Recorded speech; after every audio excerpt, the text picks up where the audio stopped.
and from Wayne Hamilton. In the summer of 1957, my father, Warner Hamilton, and I borrowed Jay Colquitt's truck and went to Sears Island and got 5 25-foot logs. We then borrowed Jay's rowboat and rowed from Sears Island Bar to the old barges on the shore by what is now Irving Tanks and the railroad yard. There we salvaged heavy planks for the deck. We took the materials to the shore at Steamboat Avenue and built a heavy raft with a box for gear in the middle. My father rolled a big boulder onto an old set of tire chains and secured it around the stone, cable clamped 75 foot of 3/8-inch cable to it for a mooring anchor. He secured the other end of the cable around one of the main logs and deck of the raft. This, he thought, would make a good tether so my friends and I could not go too far when we played with the raft at the Parse, now Stevens Cottage, up Mill Creek. My friend Copeland Frame and parents stayed the summer in that cottage. There we built a small pier where my father anchored the raft. One day, at low tide, we managed to roll the stone anchor up onto the raft, found some long push poles, and prepared for a journey. When the tide came in, we set off like Huck Finn for Copey's grandmother's house, Mrs. Lang, on Cottage Street. Working our way along the shore, we arrived at the beach between her cottage and Sam Calderwood's, rolled the stone off the raft, and anchored. We took off our life jackets, put them along with spare lines and anchors into the storage box in the middle of the raft, and while the raft sat aground at low tide, 2 visitors showed their curiosity by going through our sea chest. We confronted them and introduced ourselves to Nick and Scotty Blanchard. What started out with confrontation ended up being one of the best friendships of my life. And from yet another raft, Danny recounts, although not experienced by most of our Cottage Street friends, the Nichols gang always had extra eyes watching them. Grandma, Martha Ross Nichols, was one of 6 Ross sisters who lived or summered in Searsport. Henrietta Ross Allen lived at the Southerly, the house just west of the town wharf among the Blanchard cottages. She had a beautiful view south along the shore. Emily Ross Marshall lived in the Westerly, the house off Savage Road, just a bit further down the shore from Chipmunk Hollow. Between them, they had all the action along the shore covered, and they always kept the phone lines busy, buzzing about the goings-on. One year, probably around 1959, we arrived for the summer and found an assortment of logs deposited along the shore. With the land messers, we fabricated a couple of rafts and proceeded to head out to sea. It didn't take long for Mom to get a call from Aunt Emily. "Do you know what your boys are doing?" By then, Mom, the in-law, knew how to handle the Ross sisters. "Yes, I do, and aren't they having a great time?" And Lynn chimes in. "One time we all went out sailing in the Little Clam and were having a great time. We sailed past the point toward Belfast, and I guess my father got worried because we were out of sight, and he and Charlie and a couple of other men came out in the Masubi 2 to find us. We all got yelled at about how unsafe it was, and so we sailed back. And when we got to shore, and all the men were getting out into a small rowboat, they tipped it over and went into the water with clothes, logs, and all. We got the last word on that one."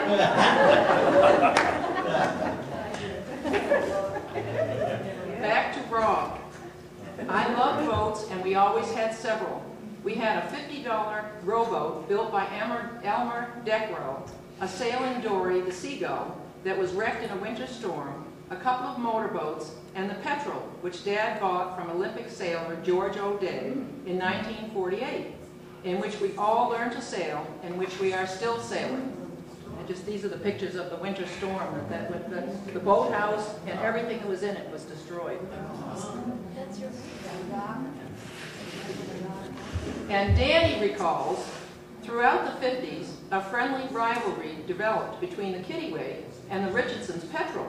The two boats were really quite different. Kittiwake was a traditional displacement design, while the Petrel was a much lighter, a bit shorter, speedier machine. Nancy Richardson just loved to put the Petrel through its paces and often raced over in Northport. Still, Dad would love to catch the Petrel when the southerly was really pushing the rollers and whitecaps up the bay, and Nancy was a bit short on human ballast. In those afternoons, the Kittiwake and the Petrel made for glorious, soaking wet sailing, and the Kittiwake occasionally pushed out ahead. And if we had not received enough of a soaking to impress the folks ashore, we'd splash each other all over as we rowed ashore in the dinghies. And Nancy remembers spending hours sailing the Petrel all by myself or with Tom Calderwood. One time I took Mike Pierce, Waldo's son. When we returned, he spotted a golf club on the lawn that a grateful patient had given my father. The club had a movable head so that it could be made into any iron. Daddy said he could have the club if his dad, Waldo Pierce, would do a portrait of me, his daughter. So I got traded for a golf club. Back to Roth. The Green Hornet and the Blackjack were fixtures in the harbor. Earl and I spent our lives trying to ingratiate ourselves with Doctors Jackson and Stahl in hopes of securing a ride. We loved hors d'oeuvres of pilot crackers, red onion, stinky store cheese, and sardines. A time or two a summer, these doctors and some of their more loving friends would go out on a multi-day fishing trip. Ralph County would drive the boat because he didn't drink. Did you get Ralphie? As soon as they were out of sight, the corks began to pop, the cards came out, and the fishing equipment was stowed. Once they came home with an actual fish, a 200-pound halibut. It came ashore,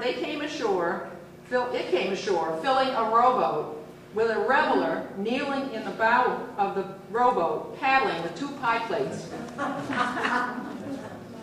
They had forgotten the oars on the dock in Stonington, where they bought the fish from an actual fisherman. The fish fed many people in town. Well, that's Ralph. Okay, here we are. That's good. David Blanchard recalls the Mad Pad from a mere child's perspective.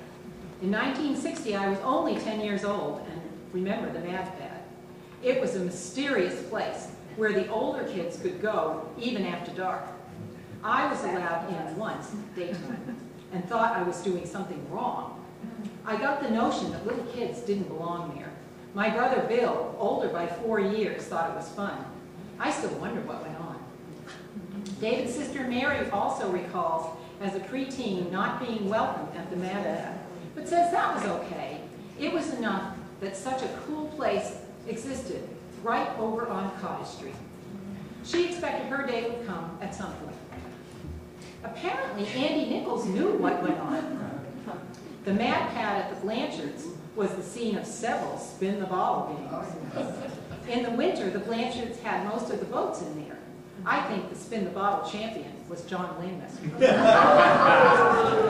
And Johnny remembers. There he is. When I look back at those days, especially my teenage years, I was becoming aware that not just boats and tennis and playing in the woods and water were fun. Girls were fun too. They were silly, they were unpredictable. Why they loved horses so much, I'll never know. But they were definitely fun. You have to think back and place yourself in that golden age of teenagers having fun, not having sex, maybe thinking about it a little, but having fun with music, rock and roll, American Bandstand, so many dances, 45 records in the Mad Pad. No iPods, no cell phones or TV. You had to go over to to someone's house if you wanted to say something, because the phones were so bad.